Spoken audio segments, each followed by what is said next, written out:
The phone rings just as I'm leaving work. I've been on my feet for 12 hours straight at the hospital, my back aching, my throat dry from wearing that mask all day. I'm too tired to talk. But when I see the number flashing on the screen, my bank, my heart skips. I answer, Mrs. Morris, we're calling to confirm a recent wire transfer from your account, $48,000. For a moment, I think I misheard. I'm sorry, what? Yes, ma'am.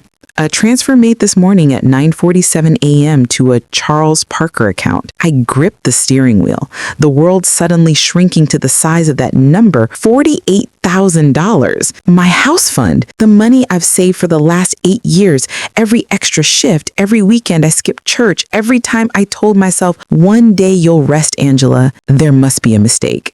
I whisper, I didn't authorize any transfer. Then we'll need to start an investigation, the woman says, calm but detached, as if she hasn't just ripped open my chest. Could you verify if anyone else has access to your account? My mind races. I live alone. My daughter, Tiana, moved out 2 years ago. She's 24 now. Beautiful, ambitious, a little lost maybe, but she wouldn't. Just me. My voice sounds small, distant. When I hang up, I can barely breathe. The world outside my car feels unreal. The orange sunset, the buzz of traffic, the laughter from a group of teenagers crossing the street. All I can hear is that woman's voice echoing in my head. $48,000. I call Tiana just to hear her voice. She picks up on the second ring. Hey, mama! Her tone is bright, sugar sweet. What's up? I swallow hard. Hey, baby, you at work? Yeah, just finishing up. Why? My heart pounds so loud I can barely think. I want to believe her. I do. But something in her voice, a tiny hesitation, a flicker of nervous energy, makes my stomach turn. No reason, I say softly, just checking in. When we hang up, I sit in silence. My reflection in the rearview mirror looks like someone else, a woman on the edge of breaking. I force myself to breathe. I've worked too hard, fought too long to let panic win now. At home, I log into my bank account. My hands shake as I scroll through the transactions, and there it is. The wire transfer, stamped at 9:47 a.m., exactly as they said. I click details, and my heart stops. The receiving name, Tiana Morris, under the alias Charles Parker. The room tilts. I grab the edge of the counter, my legs weak. My own daughter. I stare at her name on the screen until the letters blur. I remember her as a little girl, braids flying as she ran to hug me after kindergarten, the way she used to curl up beside me on stormy nights whispering, "You're my safe place, Mama." Now she's the storm. I replay every recent conversation, searching for clues. The sudden new clothes, the way she avoided eye contact last weekend, the cryptic post on her social media, new beginnings coming soon. I feel sick. I call her again.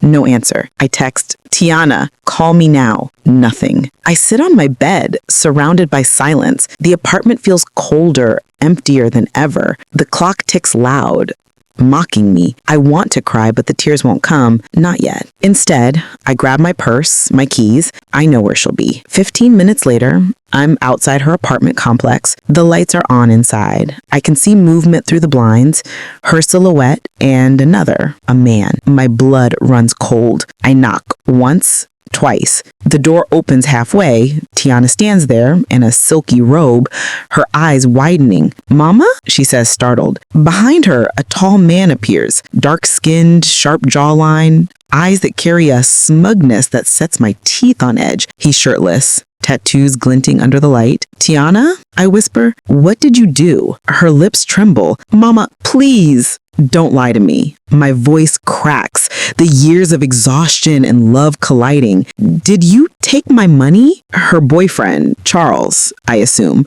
folds his arms, unbothered. "She's grown, lady. Maybe if you believed in her dream instead of holding her back, she wouldn't have to take it." Something inside me snaps. "You think I didn't believe in her? I believed in her more than she believed in herself." Tiana starts crying, reaching out, but I can't. I just can't. I back away from the door, my voice shaking. "You broke my heart, Tiana. You broke it clean in two." And then I walk away, not trusting myself to look back. In the car, the tears finally fall. Big, ugly sobs that shake my whole body. I scream into the steering wheel until my throat burns. My baby girl. My everything gone. As I sit there, headlights passing, one thought sears through my mind. I don't know how to forgive her, but I know I can't let this be the end of me. Still, when my phone buzzes, an unknown number, I hesitate before answering. Mrs. Morris, this is Detective Hall from the Atlanta PD. We need to discuss some recent fraudulent activity involving your account. It appears your daughter may not be the only one involved. My breath catches. What do you mean? There's more to this than you think, he replies grimly. And just like that, my world tilts again. I barely sleep that night. The detective's voice echoes in my head long after the call ends. There's more to this than you think. By dawn, I'm sitting on my couch, coffee gone cold, laptop open to the empty home buying folder I made months ago. My dream home, the one with the porch swing, the magnolia tree, the kitchen big enough for family dinners I thought would heal old wounds, gone. I stare at the balance on my screen, $42.17. 8 years of sacrifice reduced to double digits. The doorbell rings. For a second I freeze. Nobody visits me this early. Through the peephole, I see a man in plain clothes, badge on his belt, Detective Hall. He's in his 50s, with salt and pepper hair and a quiet weariness that feels familiar. I open the door slowly. Detective, he steps in. Thank you for letting me stop by. Please, call me Angela. My voice cracks a little. I gestured toward the couch. You said there's more to this? He says, pulling out a small notebook. We've been tracking a string of digital thefts over the last 3 months. Same method. Someone gains access to family accounts through shared logins, often through relatives. In your case, the funds were transferred to an alias we've seen before, Charles Parker. My chest tightens. That's the man my daughter's with. He nods slowly. We believe he's running a romance and identity scam. He's used different names across states, targeting women in their 20s, often convincing them to steal from family. I feel the air leave my lungs. So, he used my daughter? He says softly. Most likely, but she may be complicit. We can't know yet. I stare down at my hands.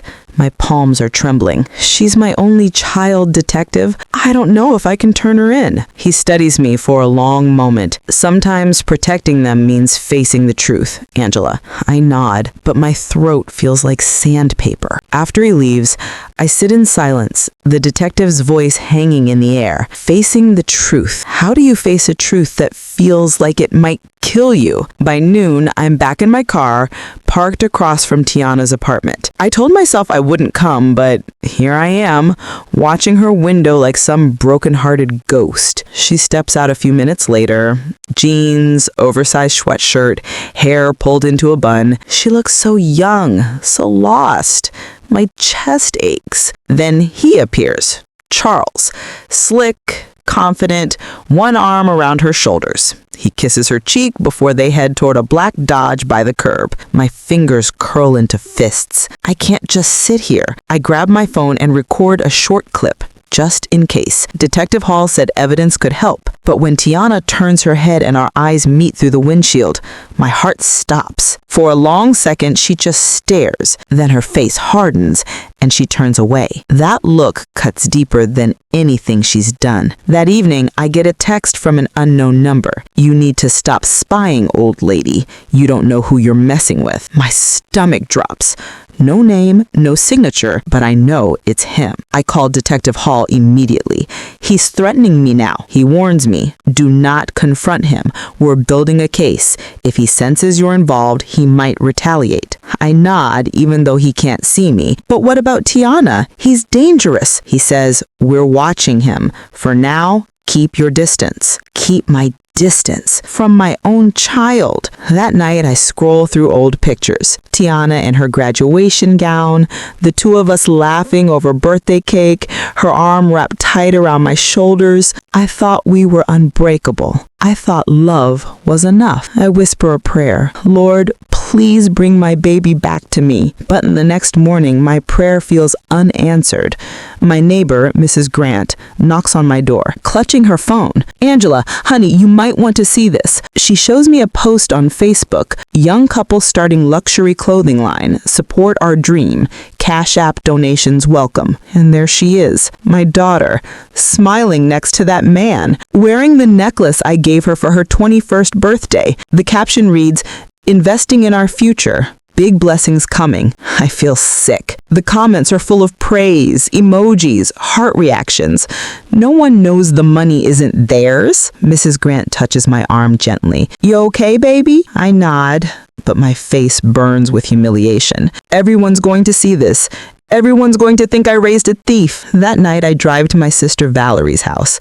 She's the only one I can talk to who won't judge me. Valerie's kitchen smells like cornbread and collard greens, the air thick with comfort. When I tell her everything, she exhales slowly. "Angela, I told you that girl was getting too close to that man." I bury my face in my hands. I just wanted her to feel loved. After her daddy left, I promised I'd never make her feel abandoned. Valerie pulls out a chair beside me. "Love ain't supposed to blind you, sis. It's supposed to strengthen you." I wipe my eyes. She's still my baby. I know, but she's gotta face the consequences. If you keep protecting her, you're protecting the man destroying her. Her words sting because they're true. When I get home, I see another text from that same unknown number. "You think you can turn her against me? Try me." This time, there's a photo attached of me sitting in my car outside Tiana's apartment, taken from across the street. My blood runs cold. He's watching me. I back away from the window, my breath shallow. Every shadow outside feels alive, every sound amplified. I grab my phone again, my hands shaking so bad I almost drop it. "Detective Hall," I whisper when he answers. "He's here. He's watching me." "Lock your doors," he says firmly. "We're on our way." I turn off the lights and crouch behind the curtain, heart pounding, tears streaming down my face. Somewhere outside, a car engine idles, and just as blue and red lights begin flashing down the street, my phone buzzes again with one final message. "You called the cops. Big mistake." I'm frozen in the dark, clutching my phone so tight it cuts into my palm. The red and blue lights bounce off the living room walls, painting the room in panic. Detective Hall's voice still echoes in my ear. "We're on our way." Outside, a car engine roars, then fades into the distance. By the time the police pull up, the street is empty. No sign of the black Dodge, no shadow lurking nearby. Just tire marks on the wet pavement. 2 officers sweep the area, flashlights slicing through the night. I can't stop trembling.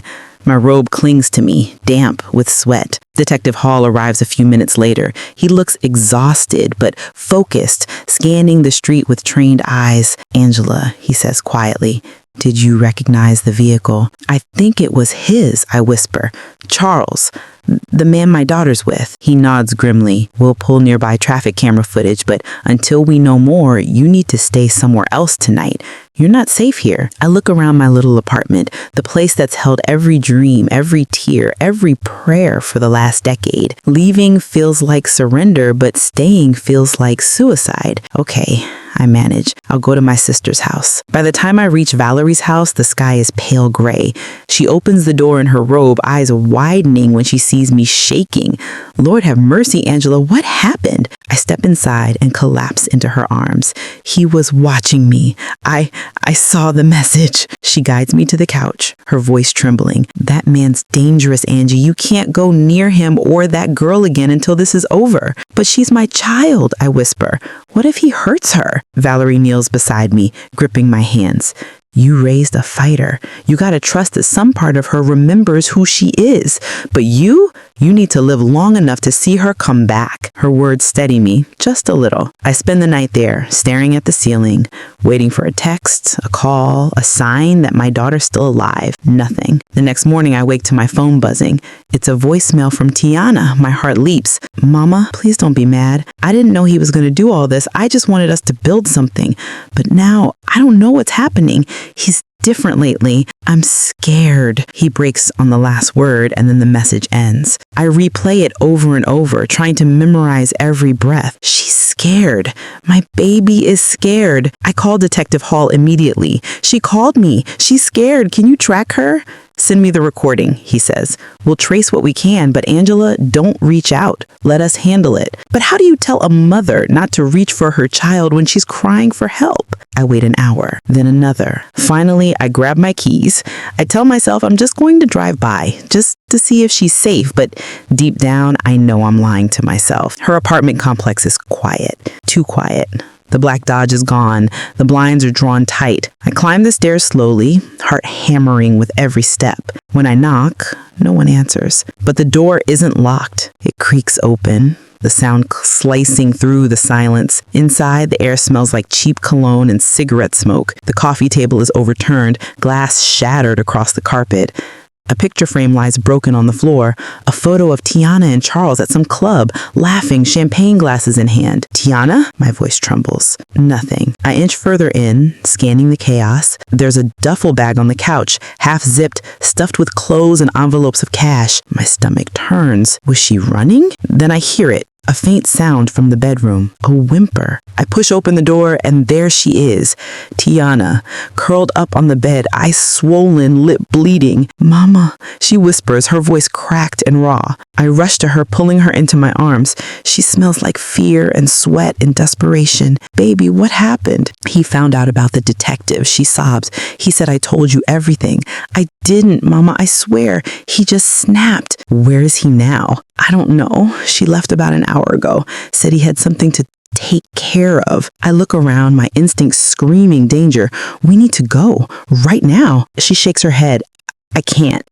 If he finds me gone, Tiana, listen to me. I grip her shoulders. You almost lost yourself once.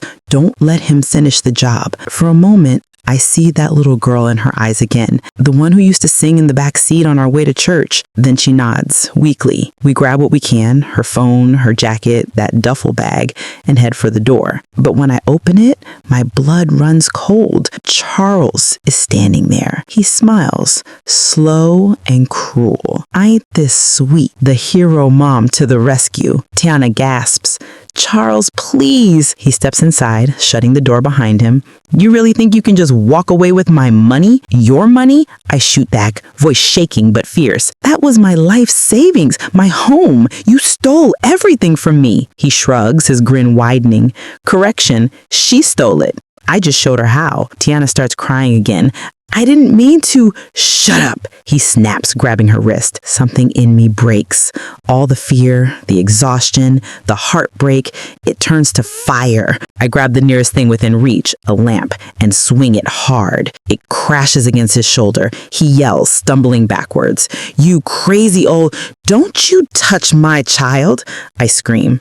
My whole body shakes, but I don't stop. Not one more time. He recovers fast, eyes burning. You're going to regret that. And then he lunges. I shove Tiana behind me just as the door bursts open again. Detective Hall and 2 officers flooding the room. Police! Drop it! Charles freezes, his face twisting with rage. Then, slowly, he raises his hands. Tiana collapses against me, sobbing.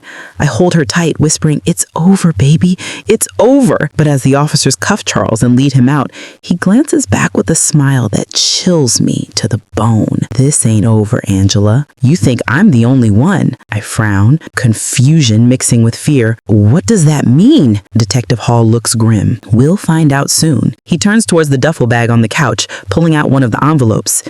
Inside is a list of names, and mine is one of them. Looks like this goes deeper than just your daughter. My stomach drops. What do you mean? Hall meets my eyes. Angela, someone else close to you may be involved. The paper trembles in Detective Hall's hand as he studies it, the soft rustle sounding louder than any siren. My name, printed neatly near the top, sits among half a dozen others. Addresses, phone numbers, even bank names scrawled beside them. I feel my chest tighten. Why would my name be on there? Hall glances up, his face carved in concern. That's what we need to find out. It's possible Charles used you as a gateway, someone whose information he could exploit to reach others. But these other names, He trails off, scanning the list again. Do you recognize any of them? I lean closer. My vision blurs from exhaustion. Then one name jumps out at me. Valerie Coleman. My sister. The room spins. Detective, that's my sister, Valerie. He frowns. The one you said you stayed with last night? Yes, I whisper. Why would her name be there? He folds the paper carefully, sliding it into an evidence bag. We'll need to question her. It could be identity theft or something else. Either way, be cautious around anyone connected to these names until we know the truth. I nod numbly, but my heart's not listening. Valerie? My sister who's been my rock through every storm? No, that can't be right. Hours later, after Charles is taken away and statements are given, I drive home with Tiana in the passenger seat. Her face is pale, lips trembling, fingers gripping her knees. Neither of us speaks for a long time. The silence between us feels heavy, almost sacred, like the quiet after a funeral. When we finally pull into my apartment lot, she whispers, Mama, I didn't know about any of that list stuff. I swear. I look at her, my heart torn between love and hurt. Baby, right now, I just need you to be honest with me. All of it. Her voice quivers. He said he had a business deal lined up, some investors. He needed access to real accounts to make it look legit. I didn't think he was stealing. I swallow hard. And when he asked for my information, she burst into tears. He said it was just to verify a payment. I swear, Mama, he told me I was helping you build credit for the house. Hearing her say it breaks something inside me. She still wanted to help me, just in the worst possible way. I pull her into a hug. You messed up bad, baby. Real bad. But I'm not letting that man take both our souls. She sobs into my shoulder. I'll do whatever it takes to fix it, Mama. The next morning, I wake to the smell of coffee. Tiana's in the kitchen, wearing one of my old robes, hair tied up, eyes puffy, but softer. For a fleeting second, it feels like old times. I sip my coffee, the silence warm, fragile. Then my phone buzzes.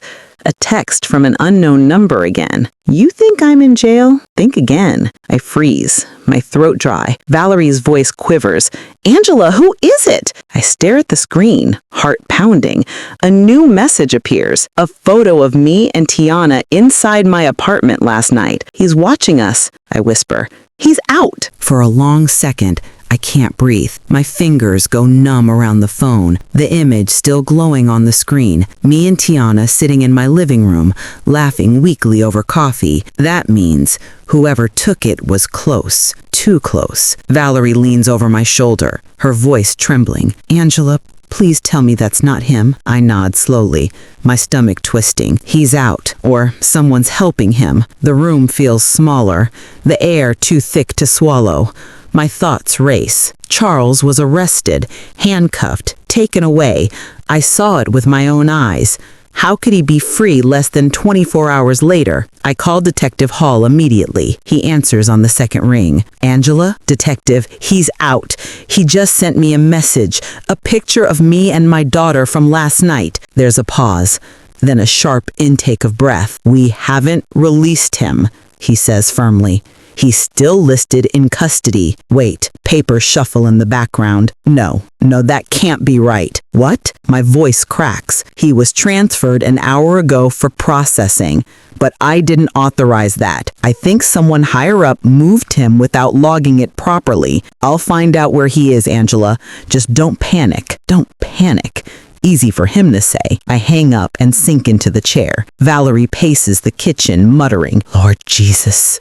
What have we done? What have we brought into our lives? Tiana calls a moment later. I answer quickly, trying to sound calm. Baby, are you at home? Yeah, Mama. Why? Lock your doors. Don't open them for anybody. Do you hear me? Mama, what's wrong? I hesitate, not wanting to scare her. He might be out. There's silence, then a soft, broken whisper. Oh, God. Tiana, stay put. I'm coming. Don't. She says quickly. If he's out, he might come for you. I'll call the police. I want to argue, but the fear in her voice is too real. Okay, baby, just keep that phone close. When the call ends, Valerie grips my arm. Angie, if he knows where you live, you can't go back there. I can't leave her alone either.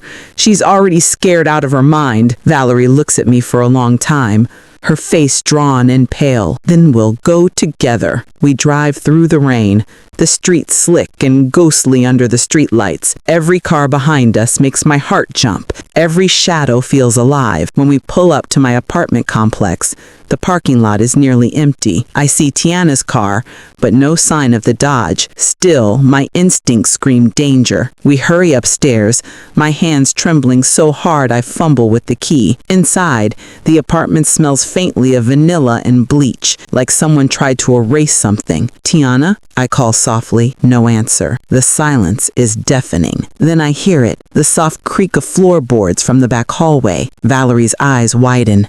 Angela. I motion for her to stay back and step quietly toward the noise. My heart's pounding so loud I can barely hear my own breath. The sound comes again, this time from my bedroom.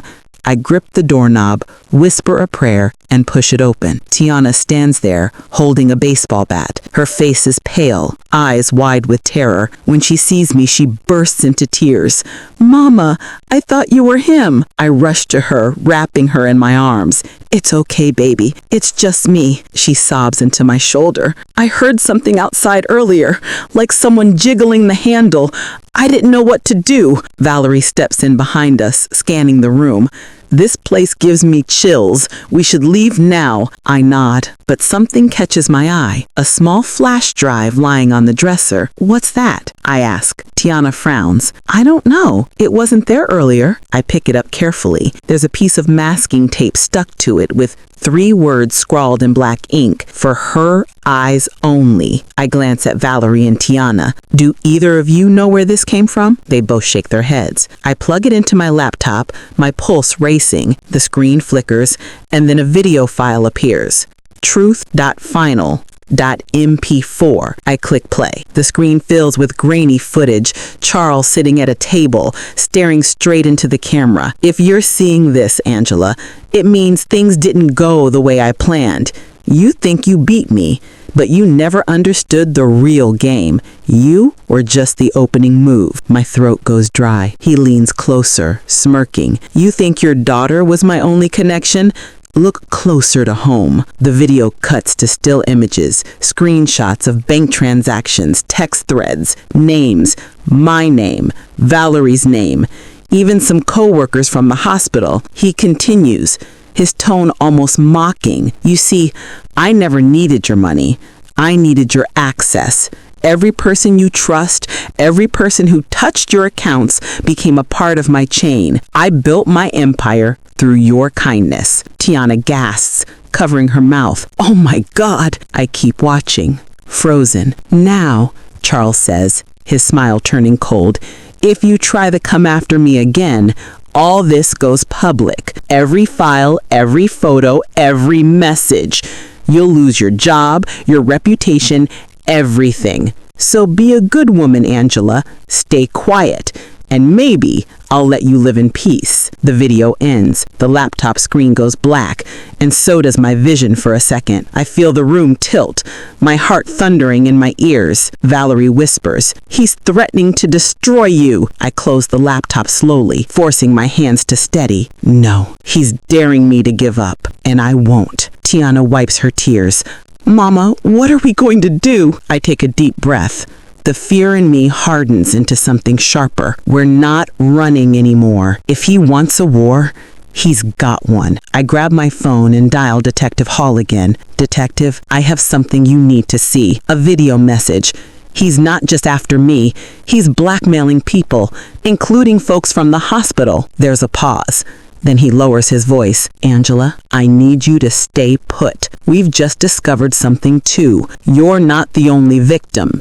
He's tied to a larger fraud ring we've been investigating for over a year. And get this, one of our own might be involved." My pulse spikes. "One of your own?" "Yes," he says. "Someone helped him walk free tonight, and we think he's coming for you again, because you're the only one who can expose everything." I clutch the phone tighter. "What do I do?" His answer is calm but urgent. Pack a bag. We're putting you and your daughter under protection until we can get him back in custody. I nod slowly. What about my sister? He hesitates. We'll question her again in the morning.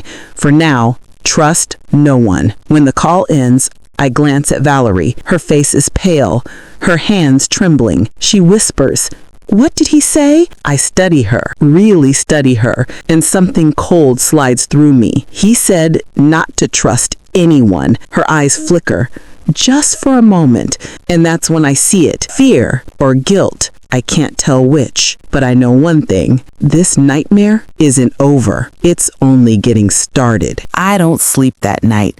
Not even for a second. The sound of rain tapping against the window keeps me alert, but it's not the rain that's making my chest tighten. It's Valerie, my sister, sitting across from me at the dining table, her face pale under the dim light. She's scrolling her phone like she's avoiding my eyes. I can't shake Detective Hall's words. Trust no one. Tiana's asleep on the couch, wrapped in a blanket, her face soft again, like when she was little. I stare at her for a moment and whisper a silent prayer. God, please keep her safe. Valerie finally breaks the silence. You think I had something to do with him, don't you? Her tone is sharp, defensive. I didn't say that, I reply evenly, though the suspicion is heavy in my chest. You didn't have to, she snaps.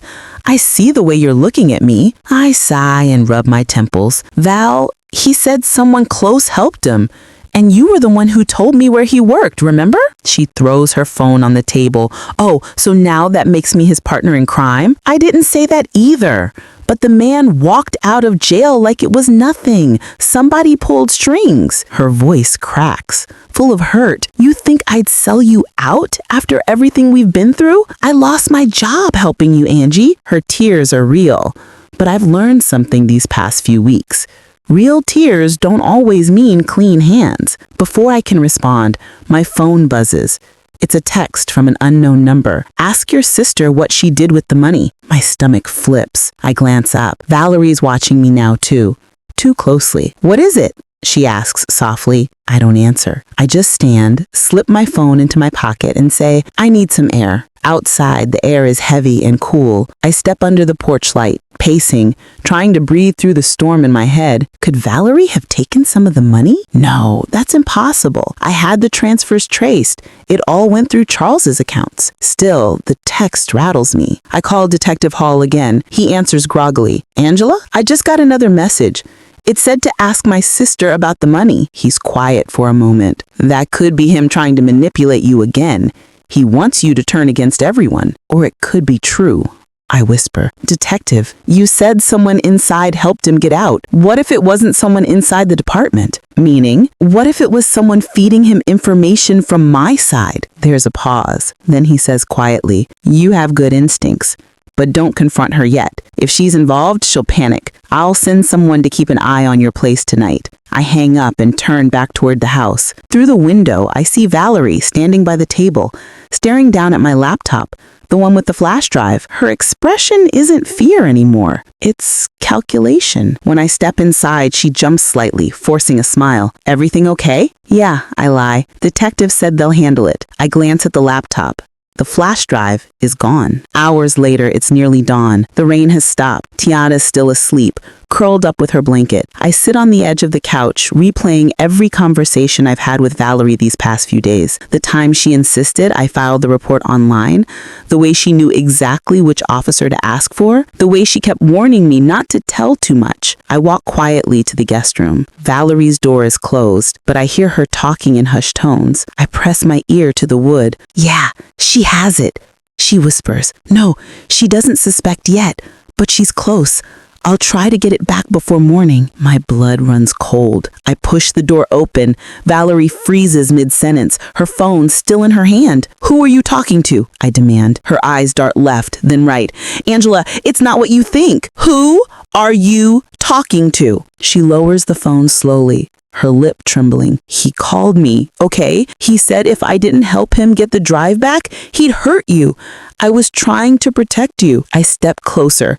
anger boiling through me. Protect me by lying to me? By stealing the evidence? Tears spill down her cheeks. I'm sorry, Angie. I swear, I never wanted this to happen. Before I can respond, my phone buzzes again. Another message. I glance down. Too late for apologies.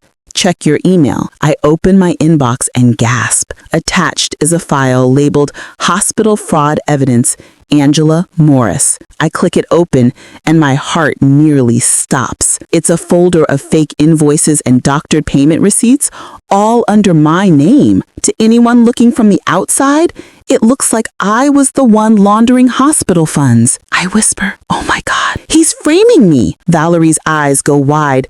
"Angela, I didn't send that, I swear." Tiana rushes out of the living room, eyes wide from the commotion. "What's happening?" I grab her shoulders, trying to steady my breath. "Baby, listen to me. Someone's setting me up. If anything happens, you go straight to Detective Hall." "Mama." Before she can finish, there's a thunderous knock at the door. 3 hard pounds that shake the walls. "Atlanta PD, open up." My stomach drops. I look at Valerie. She's frozen. "What did you do?" "I didn't." The door bursts open. 2 officers storm in, followed by Detective Hall himself, his expression grim. "Angela Morris?" "Yes." "You're under arrest for federal fraud and obstruction of justice." My world spins. "What? No, he set me up." "I believe you, but right now, we have to take you in until we sort this out. I'm sorry." As they cuff my wrists, I look at Tiana. She's crying, whispering, "Mama, please." Valerie is silent, shaking, her face ghostly white. And as they lead me out into the morning light, I realize Charles wasn't bluffing. He said I was just the opening move. Now he's playing his endgame. The metal door slams behind me with a sound that cuts straight through my chest. That sound, it's final, cold, like the closing of a chapter I didn't agree to end. They take my fingerprints, my mugshot, my dignity, all in silence. The fluorescent lights hum above me, buzzing like angry bees. I can feel every pair of eyes on me, watching as if I belong here. But I don't. I'm not a criminal. I'm a mother who worked double shifts, who skipped meals to save $1, who sacrificed everything to give her daughter a future. And now, because of him, because of them, I'm standing barefoot on a cold cement floor in an orange jumpsuit that doesn't belong to me. When they finally put me in a holding cell, I collapse onto the narrow bench. My hands shake, but my tears don't come. I've already cried too much. Tiana's face flashes in my mind, the way she screamed when they took me out of the apartment. I can still hear her voice echoing, "Mama, please, she didn't do anything." I close my eyes and whisper to myself, "You can't break now, Angela. Not yet." A soft voice comes from across the cell. "You don't look like you belong here." I glance up. There's a woman sitting in the corner, older, maybe mid-50s, brown skin, wary eyes, silver streaks in her hair. She looks like she's seen her share of storms. I don't, I say quietly. She chuckles dryly. None of us do. At least that's what we tell ourselves. I'm Noreen. "Angela, what they say you did." "Fraud," I answer, my voice hollow. She raises an eyebrow. "You guilty?" I shake my head. "No, somebody set me up." "Then you better start praying. Because the truth don't always save people like us." Her words sting, because I know she's right. I sit there, thinking about everything. Charles, Valerie, the drive, the money, the lies. Every piece fits into some twisted puzzle, and I can't tell if I'm the picture or the missing part. Hours pass. The air smells like bleach and hopelessness. Eventually, an officer calls my name. "Morris, you got a visitor." My heart leaps. It's Tiana. It has to be. They lead me down a narrow hall to a glass partition. I grip the phone, waiting, and then I see her. My baby girl, eyes red and puffy, clutching her jacket like it's armor. "Mama," she breathes into the receiver. "Hey, baby." I force a smile, though my lips tremble. Are you okay? She nods quickly, but tears spill anyway. I tried calling Detective Hall, but they said you gotta stay till they finish processing. What's gonna happen? I don't know, but I need you to be strong. You hear me? Her lip quivers. I can't lose you. You won't. I promise,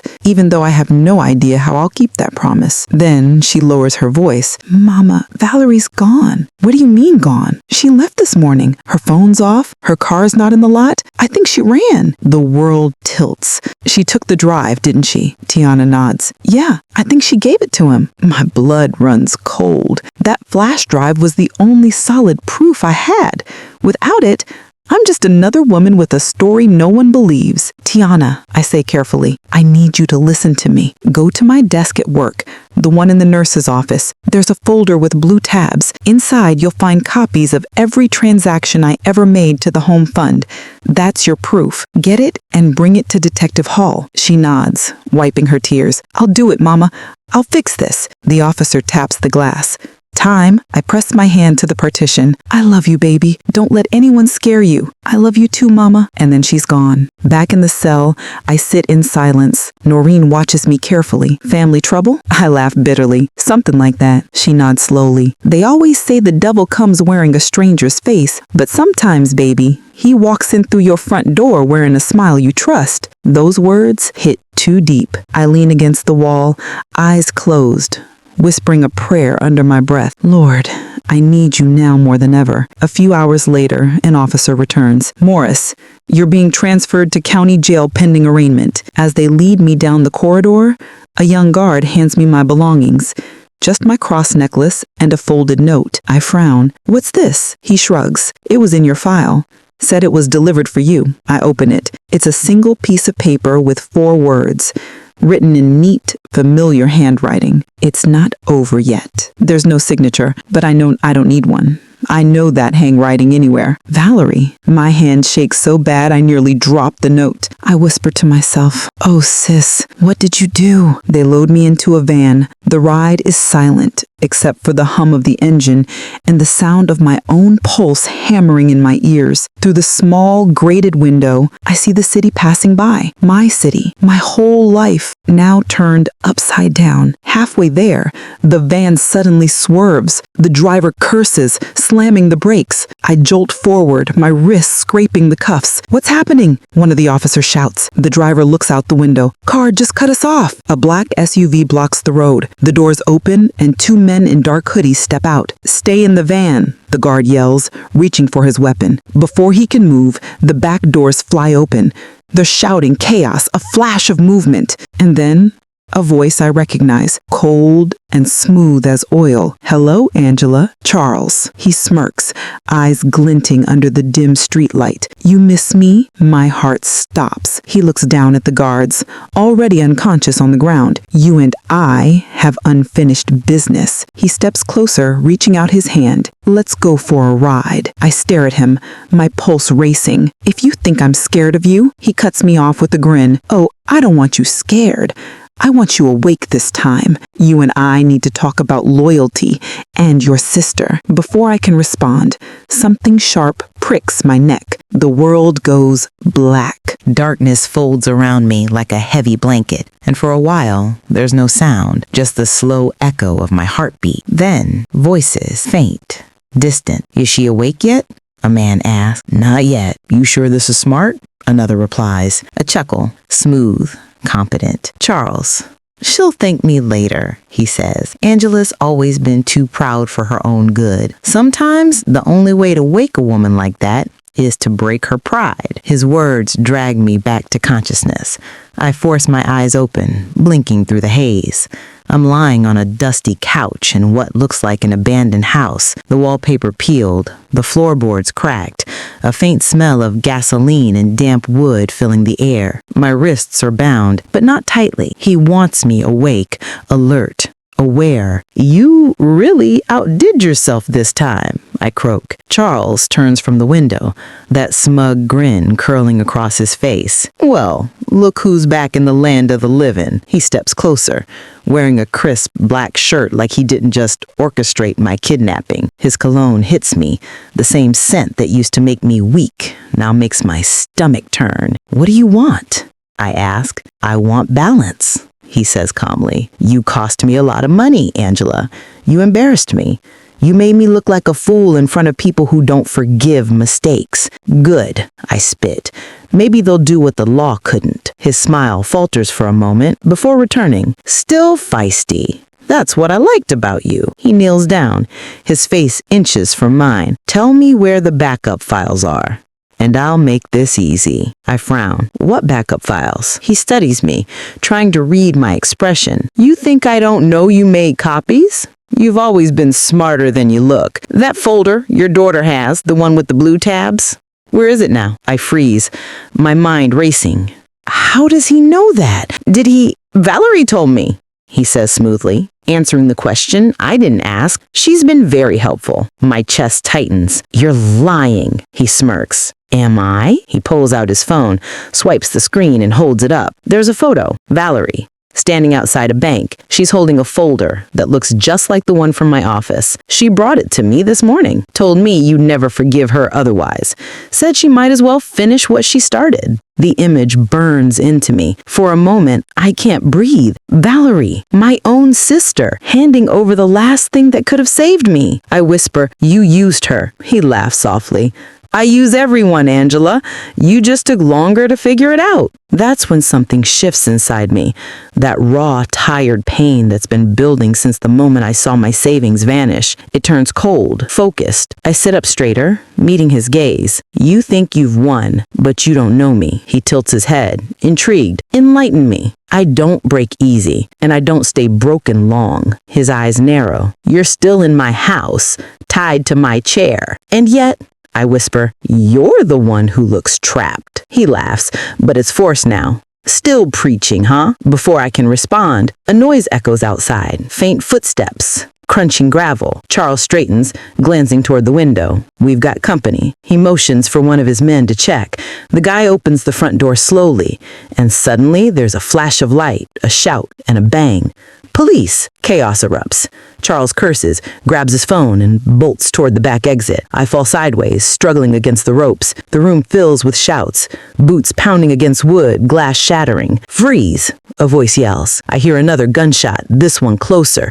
The air explodes with sound and movement. When I finally manage to free my wrists, I scrabble toward the corner, shielding my head. Then I see him, Charles, dragging Valerie by the arm through a side door. My heart stops. Valerie! She looks over her shoulder, her face streaked with tears. I'm sorry, Angie. And then they're gone. Hours later, I'm sitting in an ambulance outside the property, the paramedics wrapping a blanket around my shoulders, but my eyes keep scanning the flashing lights, the chaos, the cops swarming the scene. Detective Hall walks up, face tense. You okay? I nod numbly. They got away, he sighs. We caught one of his men, but Charles and your sister slipped out the back before we surrounded the house. My voice cracks. She's not like him, detective. She's scared, he says gently. Maybe, but right now she's aiding a fugitive. I stare down at my hands, the skin raw from the rope burns. She used to protect me when we were little.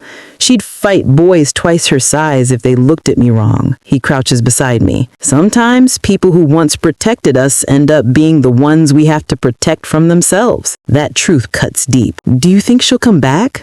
I ask quietly. He studies me. If she has any love left for you, yes, but love's not always enough to bring people home. Later that night, they take me to a safe house, a small cabin on the edge of the city, guarded but quiet. Tiana's already there. When she sees me, she runs straight into my arms, sobbing so hard her whole body shakes. I thought you lost me, she cries. I hold her close. You'll never lose me, baby, I promise. We sit for a long time, just breathing together. Eventually, she pulls back, her face red and wet. Mama, what are we going to do now? I glance out the window. The night feels heavy, full of things waiting to end. We fight smart, I say. Charles wants me broken. Valerie's trapped in his lies. The only way to stop him is to show the world the truth and make sure he can't twist it again. Tiana nods, determination flickering through her tears. Then let's do it.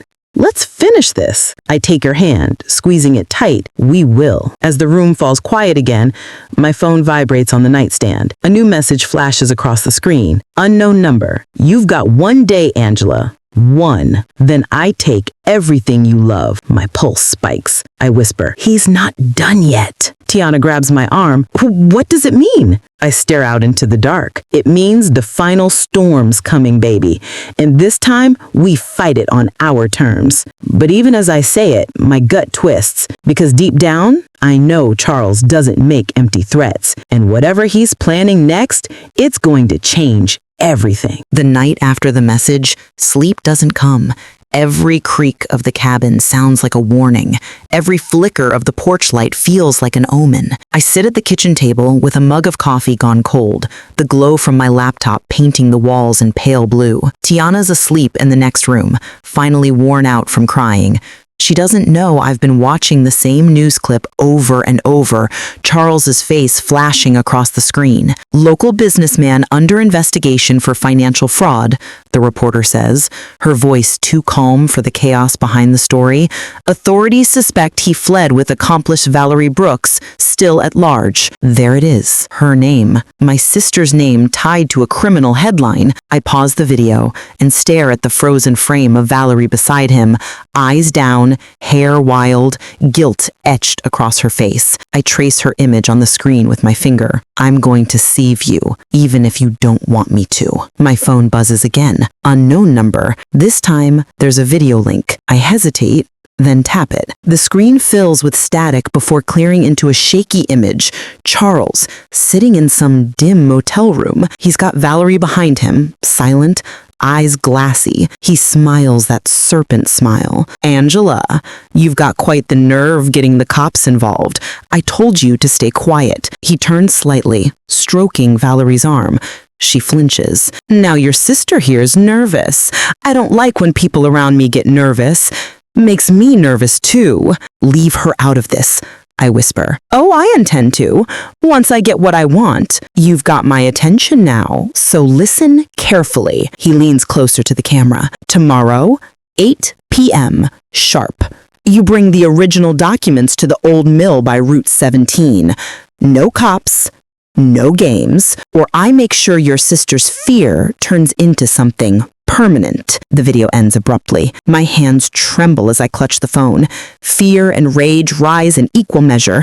I've had enough of being cornered, enough of losing everything I built. Not this time. By sunrise, I'm sitting across from Detective Hall again, this time in the safe house kitchen. He looks exhausted, like he hasn't slept either. So, he's demanding a handoff, he says, scrolling through the video on my phone. Yes, he wants me alone, Hall sighs. You know it's a setup, right? Of course it is. That's why we're going to flip it. He leans back. What are you thinking? I'm thinking I'll give him what he wants, or at least what he thinks he wants. I reach for my laptop and pull up 2 folders. One labeled Original Docs, the other Copy Fake. Hall raises his eyebrow. You've been busy. Every document, every transfer, every account he used to launder that money. I made duplicates months ago when I first suspected something was off. But I also made a fake set filled with false leads. He won't know the difference until it's too late. Hall studies me for a long moment. You've got guts, Angela. I'll give you that. I've got no choice, I say quietly. He's got my sister. He nods. All right, we'll have units on standby, out of sight, but I need you to be careful. The man's unstable. I look up at him, eyes steady. So am I when my family is in danger. That evening, the sun dips low, painting the sky orange and red as I drive toward the old mill. The place looks like something time forgot. Rusted beams, broken windows, weeds crawling over the gravel lot. My heart hammers as I park the car. The envelope with the fake documents sits on the passenger seat. My hand brushes over it and I whisper, "Let's end this." I step out, gravel crunching under my shoes. The air smells like oil and damp rust. Somewhere in the distance, a bird caws, sharp and lonely, right on time.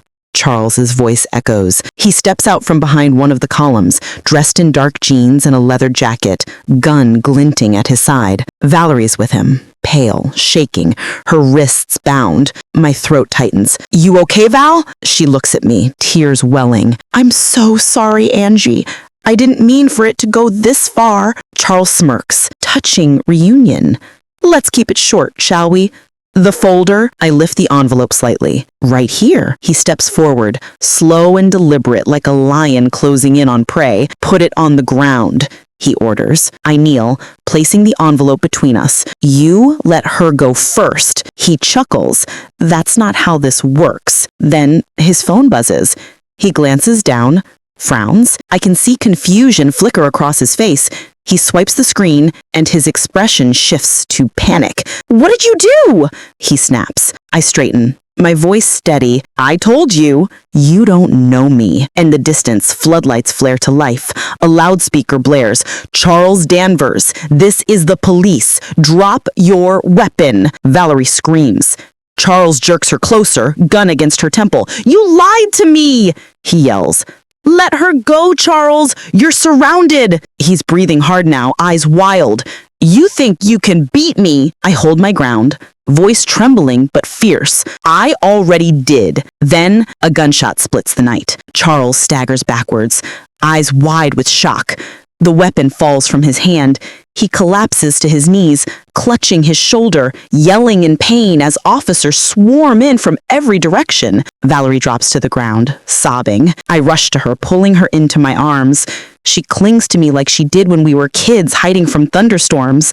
"I didn't mean to, Angie," she cries. "He said he'd hurt you if I didn't help." "I know, baby. I know." Hall approaches, lowering his weapon. "He's alive, just wounded. You did good." I nod, eyes burning. "I just want to go home." As they lead Charles away in handcuffs, his gaze meets mine, still full of hate, but now mixed with something else, fear. And for the first time in a long time, I feel powerful again. That night, back in the cabin, I sit by the window with Valerie asleep on the couch and Tiana curled up against me. The moon glows soft through the glass, washing everything in silver. I whisper to myself, he's finally behind bars, but healing, that's going to take longer. I close my eyes, exhaling the last of the fear I've carried for years. But somewhere deep down, I know this isn't the end. It's just the start of reclaiming what he tried to destroy. The morning after Charles's arrest, silence feels like a living thing.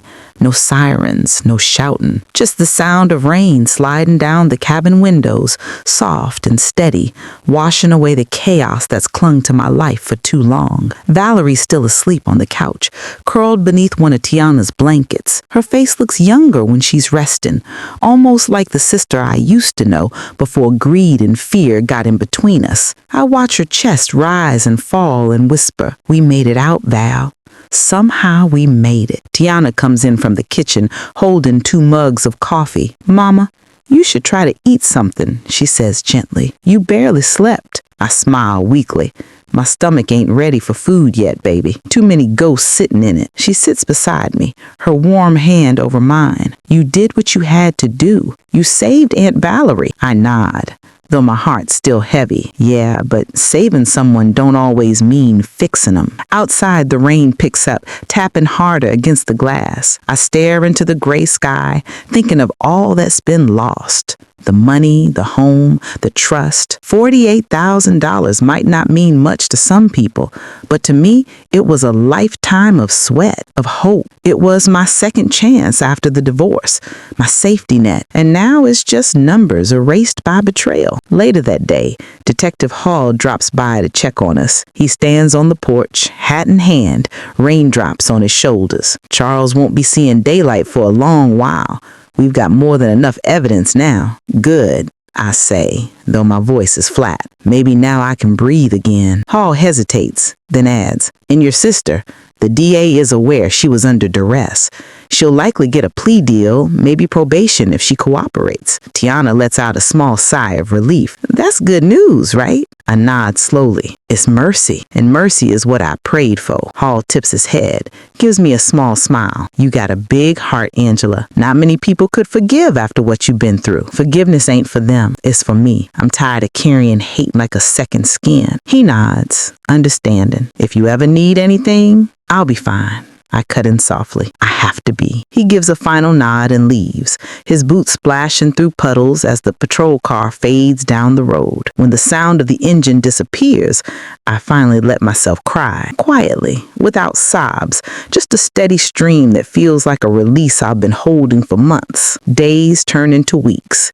The safe house becomes less of a hiding place and more of a waiting room for the next chapter of my life. Valerie begins therapy as part of her probation. Some days she talks. Most days she just sits on the porch, staring at the trees like they're holding secrets. I don't push her. Healing can't be rushed. Lord knows I've learned that. I spend my mornings volunteering at a community kitchen downtown. I need to feel useful again, needed again. The smell of food, the chatter of women laughing while they stir pots and pack lunches, it reminds me that broken things can still feed others. One afternoon, a woman named Gloria pulls me aside.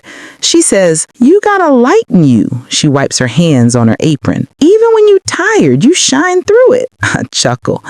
"Girl, that's just sweat and stubbornness." She smiles. "No, that's survival.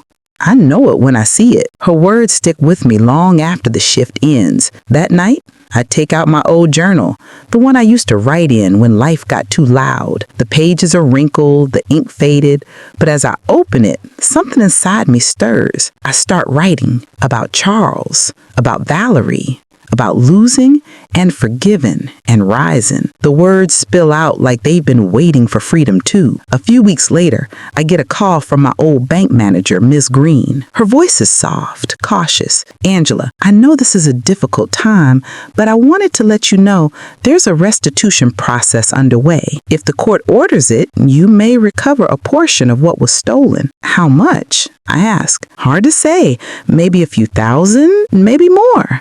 But something. That single word feels like hope cracking through the clouds. "Thank you, Ms. Green," I say quietly. After hanging up, I stand in the middle of the small living room, sunlight finally breaking through the rain-streaked window. I whisper to the Holy Spirit, "Lord, I see you working, even when I can't."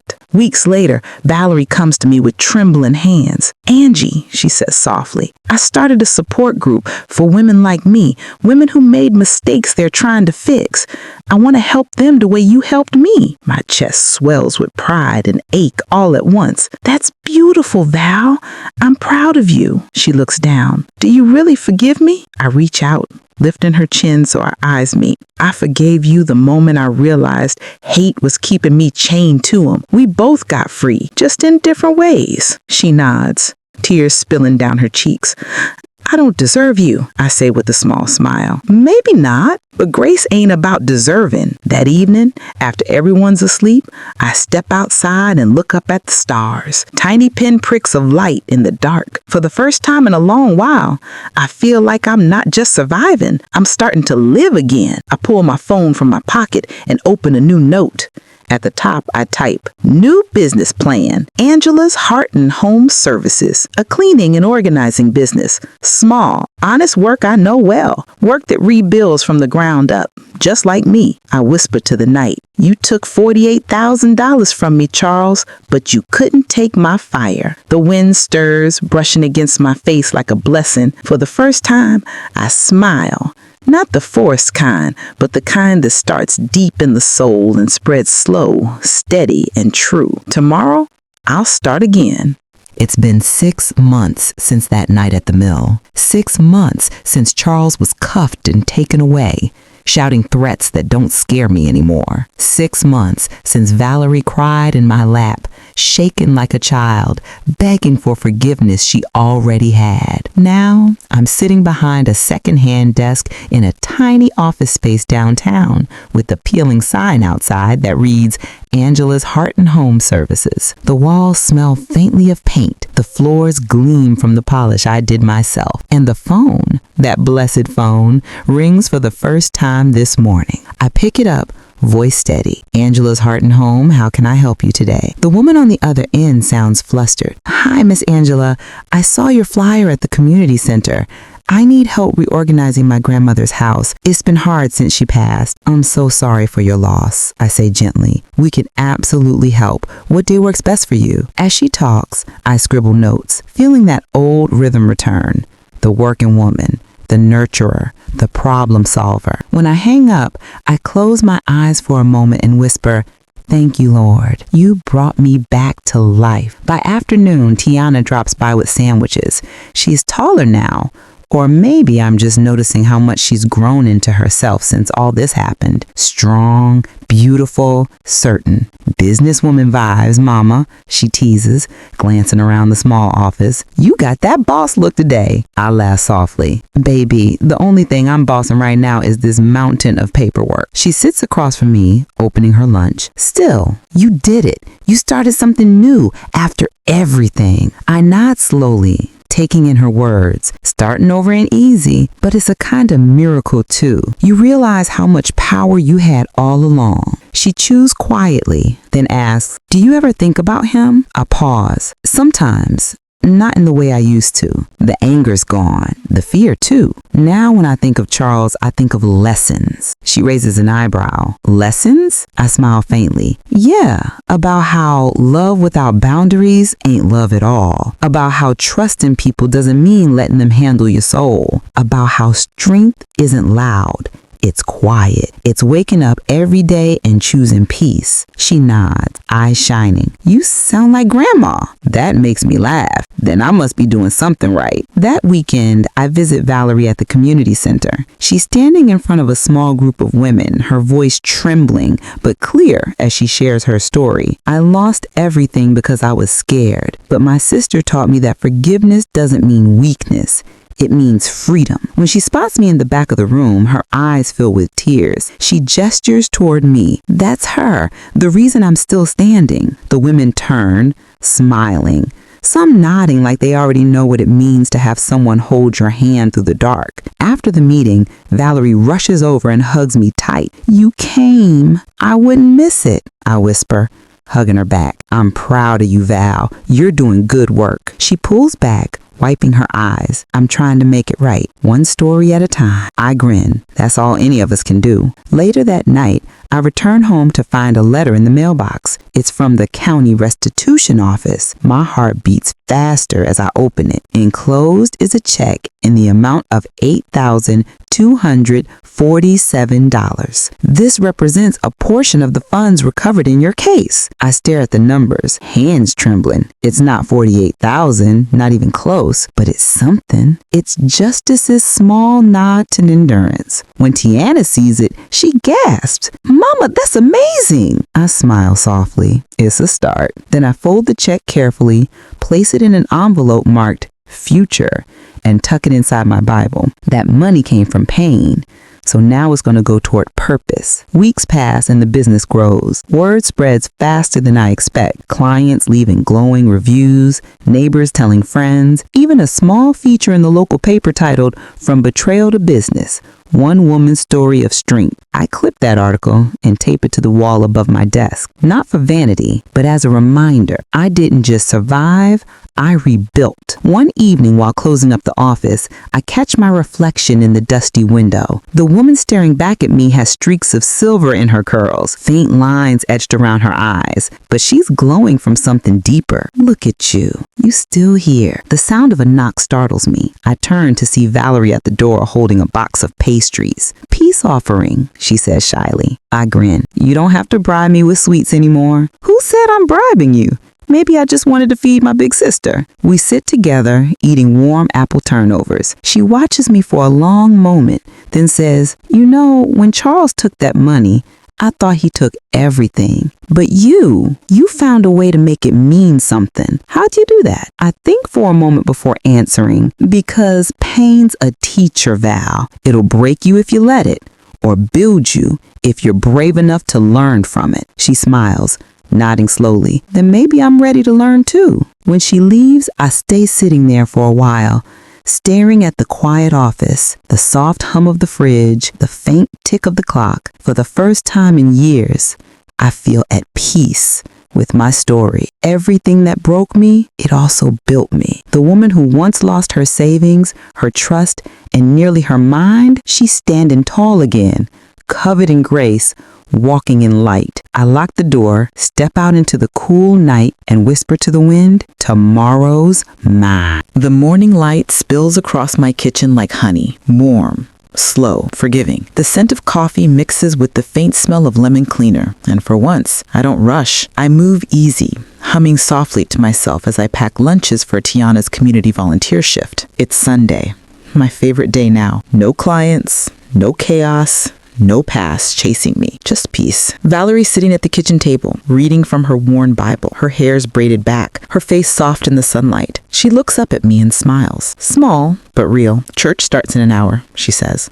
You coming? I glance toward the window. Outside, the world feels new. Kids laughing down the street, birds on the fence, life moving on, like it always does. Yeah, I say finally, I'm coming. She grins. Haven't heard that from you in a while. Feels like time. At church, the choir sways as they sing His Eye is on the Sparrow. I stand in the back, hands clasped, eyes closed. The lyrics hit different now, not because life's suddenly perfect, but because I know what it means to survive storms and still sing. When the pastor starts preaching, I barely hear his words. My thoughts drift, not backward, but inward. I think about the woman I was a year ago, terrified, betrayed by the people I loved most. I think about that $48,000, how it represented safety, independence, proof that I could build something on my own. And I think about how losing it stripped me bare, forced me to see that my worth was never tied to my bank account or anybody's promises. That loss became my teacher. And sitting here now, surrounded by voices rising in worship, I realize something deep in my spirit. Healing doesn't erase the pain, it transforms it into wisdom. After the service, I step outside into the sunlight. Valerie's laughing with a few women from her support group, and Tiana's chatting with a man from her volunteer team about their next community drive. I watch them, my heart swelling. A breeze brushes across my skin, carrying the smell of grass and faint perfume. I tilt my face to the sky, whispering, "Thank you for not letting the darkness win." That's when I feel a gentle tap on my shoulder. I turn, it's Detective Hall. He's smiling, dressed in a simple gray suit. "Didn't expect to see you here, Angela," I grin. "Didn't expect to see you either," he chuckles. "My wife sings in the choir. I heard about your business. Sounds like it's thriving. Trying to. One home at a time." He nods approvingly. "You did good, Angela. Real good." I pause, studying his face. You know what the best part is? Not the clients or the money coming back in. It's that I can finally look at myself in the mirror and see more than a woman who was betrayed. I see a woman who rebuilt with love, not hate. He smiles softly. "That's the kind of justice the courts can't give." Exactly. We shake hands, and he leaves with a kind nod. That night, after dinner, I sit alone in my living room. The house is quiet. Tiana's upstairs working on her scholarship essays, and Valerie's gone home. I light a single candle on the table, the flame flickering softly, like a heartbeat. I open my old journal again. The last page is blank. For a moment, I just stare at it, this clean space, waiting. Then I pick up my pen and start writing. Healing is not forgetting. It's remembering without being ruled by the memory. It's forgiving, not because they deserve it, but because you deserve peace. It's waking up one day realizing you've survived what was meant to destroy you and smiling anyway. As the words fill the page, I feel something lift off my chest. The final bit of weight I didn't realize I was still carrying. When I close the journal, I whisper, "That's enough for tonight." I blow out the candle, but the warmth lingers. The next morning, I'm sitting on the porch with my coffee when Tiana steps outside, hair wrapped in a colorful scarf, eyes bright. "Mama, I got my acceptance letter. Full scholarship. I'm going to Spelman." For a second, I just stare at her, trying to take it in. Then I scream, laugh, and cry all at once, pulling her into my arms. "Oh, baby, you did it!" She hugs me tight, laughing through her tears. "We did it, Mama. You showed me how to fight for my future." I hold her face between my hands.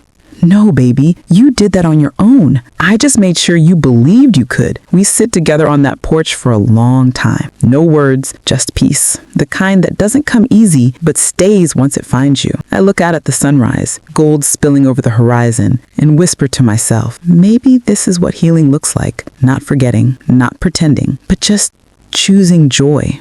Anyway, and for the first time in my life, I truly believe it. I take a deep breath and look straight ahead, voice steady and full of love. If you learned something new from my life story, please like this video, subscribe for more stories like mine, and comment down below where you're watching this video from. I'd truly love to know.